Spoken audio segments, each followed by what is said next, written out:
You're listening to The Bible Guys, a podcast where a couple of friends talk about the Bible in fun and practical ways. Well, hello, Jeff. Hello, Chris. Good morning to everybody, or Funny good meeting evening. you here today. Huh? It's funny meeting you here today. Well, we record all these. We record 5 at a time, right? Yeah, that's right. So technically, we've already recorded 3 of them? 3. Yeah. So yeah. Funny meeting you here today. Yeah. today. Yeah. So hey, so this morning we have a segment that is one of my favorite segments, and it's called Stump the Pastor. Yeah, this is a good one too. And this comes. Wait a minute. Oh, here it is. This is a question I've never been asked. I've never been asked this question either. Never one time. Nope. And this comes from, and there's only an email address. So Diane Forget 1888. Don't know what that means. I don't know, but there's something in 1888 Diane wants to forget. Yeah, something. I don't want to remember that. Okay. It was prom. Yeah. She wants to forget prom in 1888. Do you think that's it? I don't think she's that old. A bad date? Right. A bad date?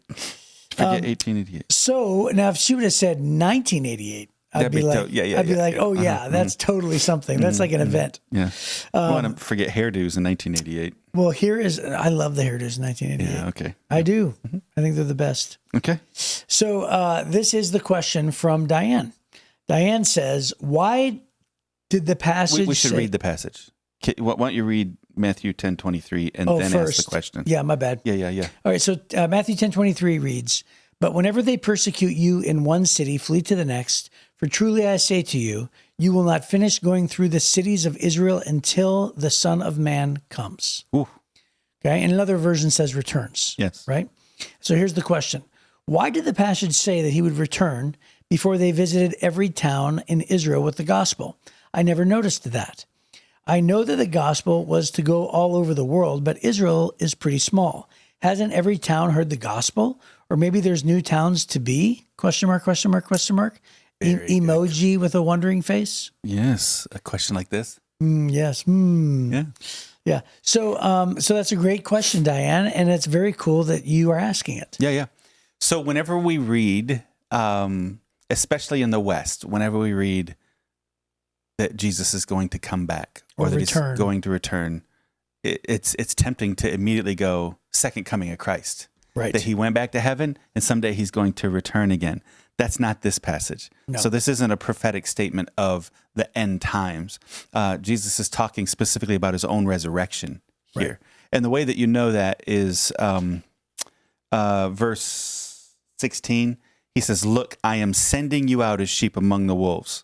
Right? He says, you will be handed over to the courts. You will be flogged with whips in the synagogues. You will stand trial before governors and kings. You will have the right words to say to share the gospel. Brothers will betray his brother to death. Fathers will betray his own children. Children will rebel against their parents. All nations will hate you because you are my followers. All of these things are things that were going to happen right then. Jesus, right then. He's talking about current events. Right. That these things would happen when he sends them out on their mission and goes, but I'm going to return before you even make it to all the cities of Israel. He's already been sending them out. Remember, he sent them out. He sent out the 12. He sent out the 70. He's sending them out town to town. He's already told them, shake off the dust off your feet if they don't want to hear the gospel. Here he says, flee if they start to persecute you. But he's saying here, you won't even make it to all of Israel before I resurrect.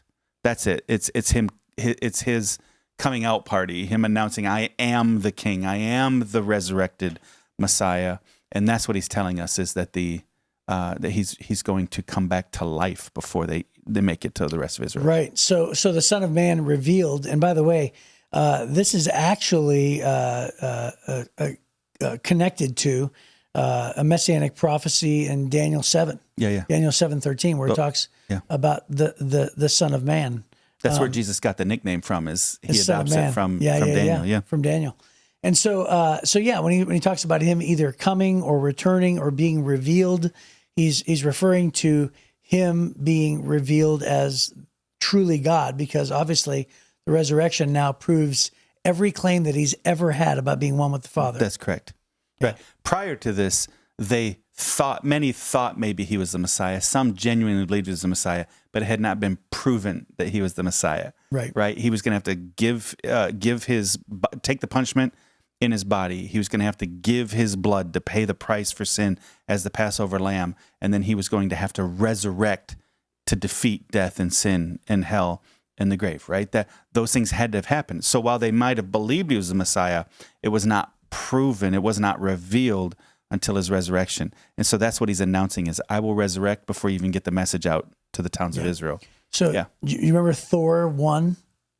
I remember the fact original that it existed. Thor? Yeah. Do you remember most of the movie? He was cast down to earth, and he was just like this normal human, and he was looking for his hammer. And at the very, very end of the movie, finally the hammer comes to him, and then all of a sudden his clothes appear, and he gets up, and everybody looks and goes, "Wow!"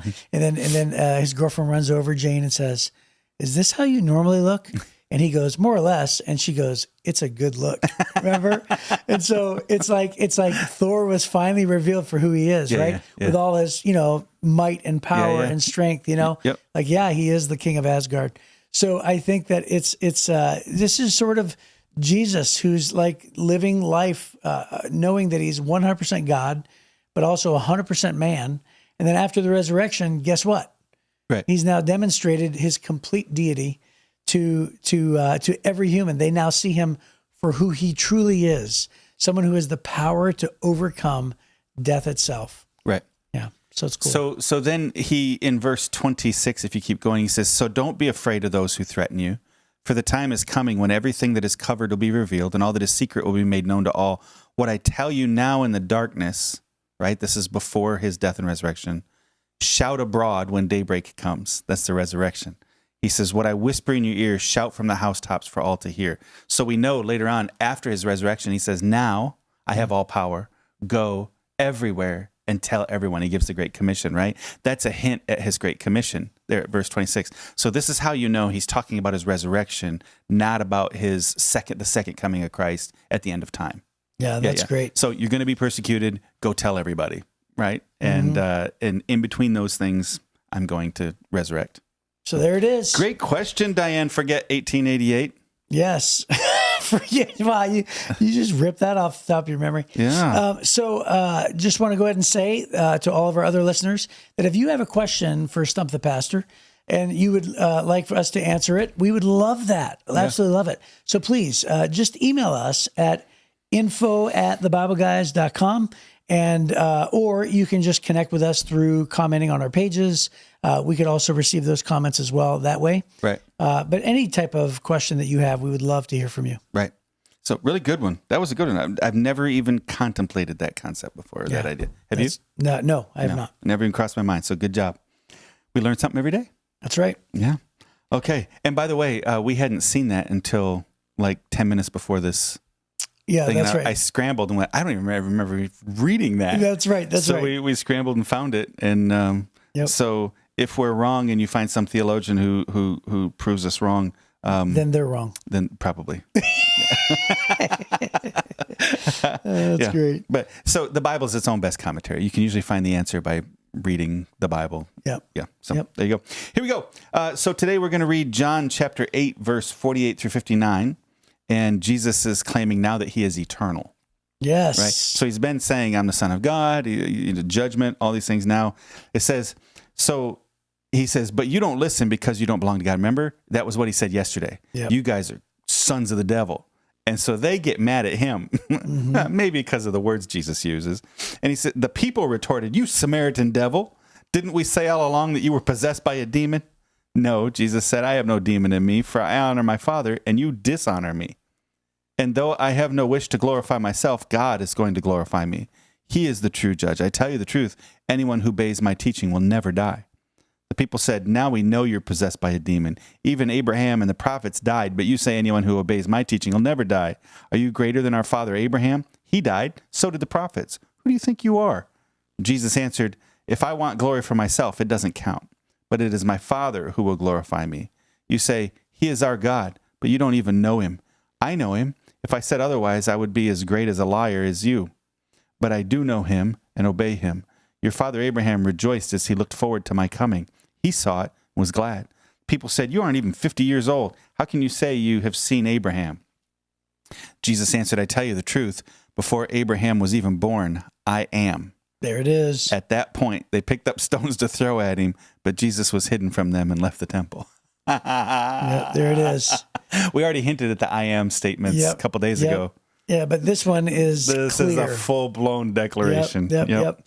So, wow, first of all. And so keep in mind that even though we're breaking this up in days, just like you mentioned yesterday, he said that. Yeah. That was in reference to yesterday's podcast, not yesterday in terms of their experience. This is one big conversation. Yeah. Right? So The last 3 days have been one The last 3 days conversation. have been one conversation. Yeah. So he's talking about the validity of his testimony, saying, I'm the light of the world. And then they go straight into, the conversation subject changed about Abraham. Mm-hmm. And they're like, we're children of Abraham. And he's like, nope, you're children of the devil. Right. And then they're like, you're demon possessed. And so today he's, leading right into the fact that he goes, nope, I'm not demon possessed. You're the ones. And then all of a sudden he says, before Abraham was, I am. Yeah. Which, Well, I think it's funny that the worst insult that they can come up with is Samaritan devil. what do you mean? Right? They say so. He says that their son's the devil, and they turn on you Samaritan devil. That's what they said. It's the very first. The people retorted, Yeah. you Samaritan devil. So of all the worst things they can say. So when he leaves Galilee and he goes through Samaria. There's a time it says he must needs go through Samaria. All these times Jesus engaged with Samaritans, but the Jews hated the Samaritans. So the worst thing they could say, they added Samaritan to devil. He's not just the devil. He's a Samaritan devil. He's a cultural half-breed. Ooh, what a burn! Right, but that's what you're meaning. Yeah. That's So funny. what they're doing is, they're racist in this situation, and Right. they've decided to use their version of the most racist word you can think of, and add that to the fact you're not just a normal devil, you're a Samaritan devil. Ooh, it's even worse. And then they were like, we knew you were demon possessed. You're a trailer park devil. Yeah, that's right. You're whatever else you can come up with, right? Yeah, and he's like, and then they're like, you're possessed. You Yeah. are demon possessed. And Jesus is like, dude, you guys have no idea. So this has gone. I mean, it escalated quickly here. It goes from saying I'm the light of the world to you're demon possessed, right? Right. That's in a pretty short amount of time. Yeah. Yeah, that is that's really funny. So again, I forgot my Life Application Study Bible this morning, and so I brought what is known as a Quest Study Bible, and it's from the NIV, and it's published by Zondervan. Anyway, it has a note over here, and it's asking this question on the side: was Jesus claiming to be older than Abraham? And it says the issue was not age, but the fact that Jesus existed prior to Abraham. It was Jesus simply referring to, if Jesus was simply referring to age, he would have said, before Abraham was, I was. Isn't that an interesting thought? Yeah. But for him to say, before Abraham was born, I am, was a statement of eternal self-existence. To the Jews, it was reminiscent of God's own word concerning himself, I am who I am, which is found in Exodus chapter 3, verse 14.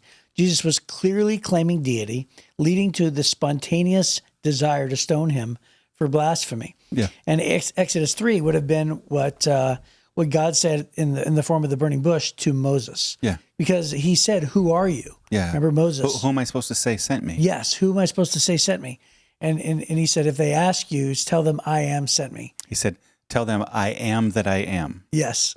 Right? that. And then he says, tell them I am has sent you. Yeah. And so, yeah, that is just unbelievable that Jesus is making that claim. So the Jews would have perceived By the way, name. in the synagogue. Right.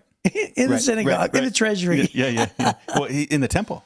Yes. In the temple. Oh, yeah, not he's the in synagogue. the temple. Right. Synagogue You're would be right. just like a Sunday school classroom somewhere. Yes. And this is the temple. Yeah, the temple. So he says, I am. The Jews would have viewed the name that God gave himself or referenced himself to Moses. Right. That they would view as Abraham and Moses are the founding fathers of their nation and their religion. And currently still are. Right. So Abraham being the founder of their family, of their nation, and Moses being the founder of their religion, and the God of their religion tells Moses, my name is I am. Mm-hmm. And so Jesus standing in the temple to that God says, I am. Right. Right. After they call him a devil. Yeah. And so he's already used the phrase I am 3 times, right? I read those the other day when he was reading, or in the like 21 through 30 or whatever, he replies with I ams. But this one, he doesn't add anything else to it. Right. It's just I am. Before Abraham was, I am. Yeah. And it's such a cool name because it's an eternal name, Right. right?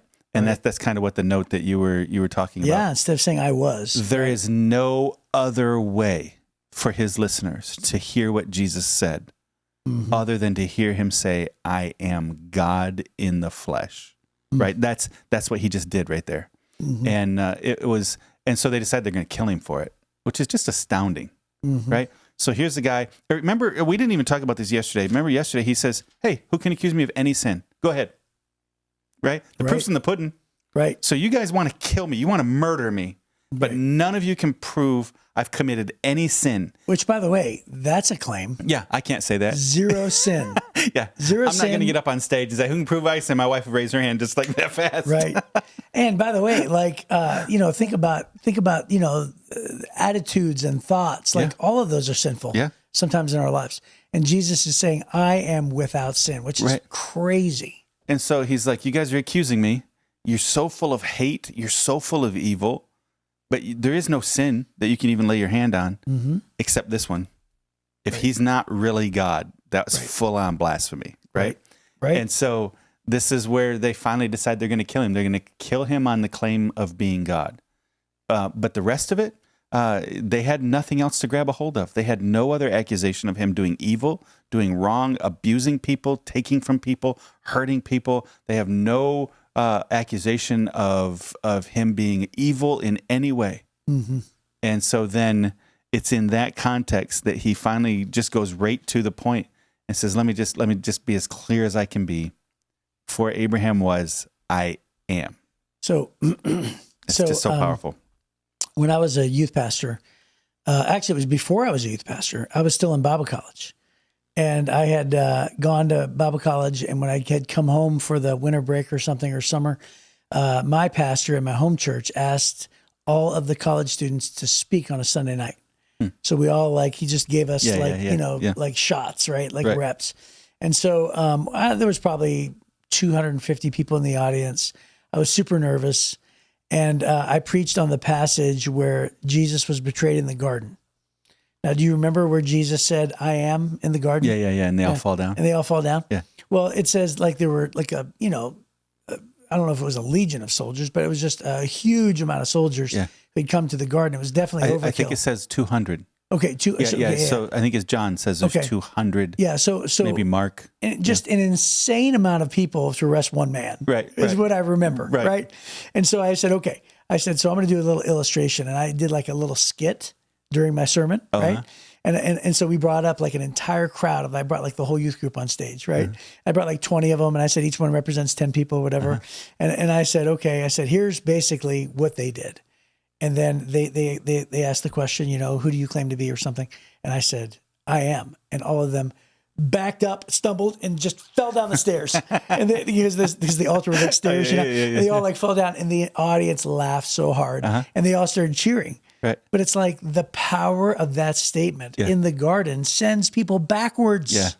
And I'm sure we're going to get to that, right? Yeah. But think about that. Unbelievable. You're always using movie references.